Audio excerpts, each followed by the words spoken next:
Hi friends, welcome back to our channel hello SR kitchen. ఈరోజు మన special వచ్చేసి beetroot పచ్చడి. వేడి అన్నంలోకి అదిరిపోయే టేస్ట్తో ఎలా చేయాలో మనం ఈ వీడియోలో తెలుసుకుందాం. చాలా సింపుల్గా చేసుకోవచ్చు. ఇది నిల్వ పచ్చడి కాదు, ఒక రోజు లేదా 2 రోజులు పెట్టుకొని తినచ్చు. ఇక వీడియోలోకి వెళ్ళిపోదాం. ముందుగా కడాయి పెట్టుకొని అందులో ఒక 3 నుంచి 4 స్పూన్ల ఆయిల్ వేసుకుందాం. ఆయిల్ వేడైన తర్వాత ఒక 3 పచ్చిమిర్చిని ఇలా కట్ చేసి వేసుకుందాం. అలాగే ఒక 5 నుంచి 6 ఎండుమిర్చిని వేసుకొని దోరగా ఫ్రై చేసుకోవాలి.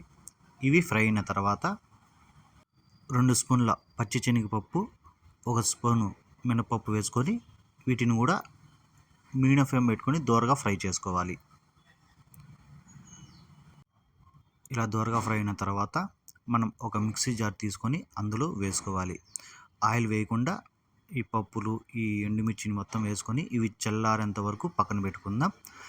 తర్వాత అదే కడాయిలో ఆయిల్ తక్కువ ఉంటే 1 లేదా 2 స్పూన్ల ఆయిల్ వేసుకొని మనం చిన్నగా కట్ చేసుకున్న బీట్రూట్ని వేసుకొని ఫ్రై చేసుకోవాలి.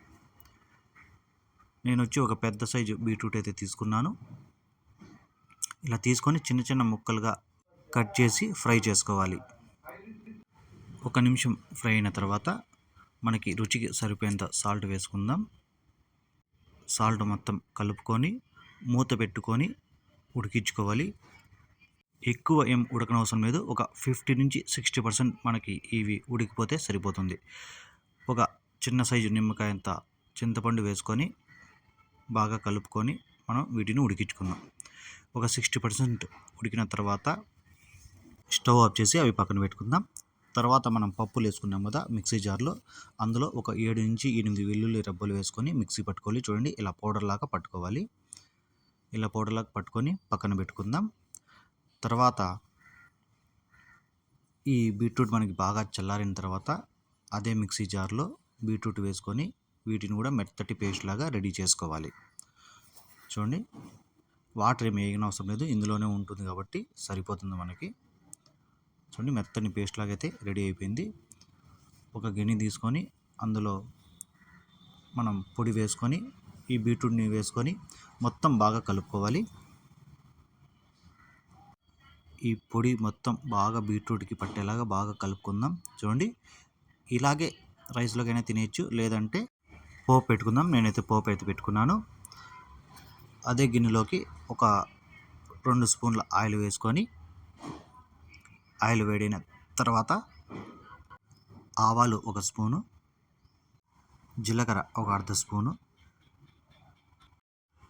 పచ్చెనగపప్పు 1 స్పూను, మినపప్పు 1 స్పూన్ వేసి దోరగా ఫ్రై చేసుకోవాలి. ఒక 2 లేదా 3 ఎండుమిర్చిని ఇలా మధ్యలో కట్ చేసి వేసుకుందాం. అలాగే 1 లేదా 2 రెమ్మల కరివేపాకు వేసుకొని వీటిని కూడా దోరగా ఫ్రై చేసుకుందాం. ఇవి ఫ్రై అయిన తర్వాత మనం బీట్రూట్ పేస్ట్ని మొత్తం అందులో వేసుకునేసి బాగా కలుపుకుండేయాలి. ఇలా బాగా కలుపుకోవాలి. కలిపేటప్పుడు స్టవ్ ఆఫ్ చేసేయండి, సరిపోతుంది. మనకేమీ అవసరం లేదు. ఇంకా మనకి బీట్రూట్ పచ్చడి అనేది రెడీ అయిపోయింది. చూసారు కదా ఎంత ఈజీగా రెడీ అయిపోయిందో. వేడి వేడి అన్నంలోకి అయితే అదిరిపోతుంది. చాలా సింపుల్గా ఎలా రెడీ చేసుకుందాం చూసారు కదా. ఈ వీడియో కానీ మీకు నచ్చితే ఒక లైక్ చేయండి, అలాగే షేర్ చేయండి, నా ఛానల్ని సబ్స్క్రైబ్ చేసుకోండి. ఇలాంటి మరికొన్ని వంటకాల గురించి ఈ వీడియోలో మనం తెలుసుకుందాం. Thank you.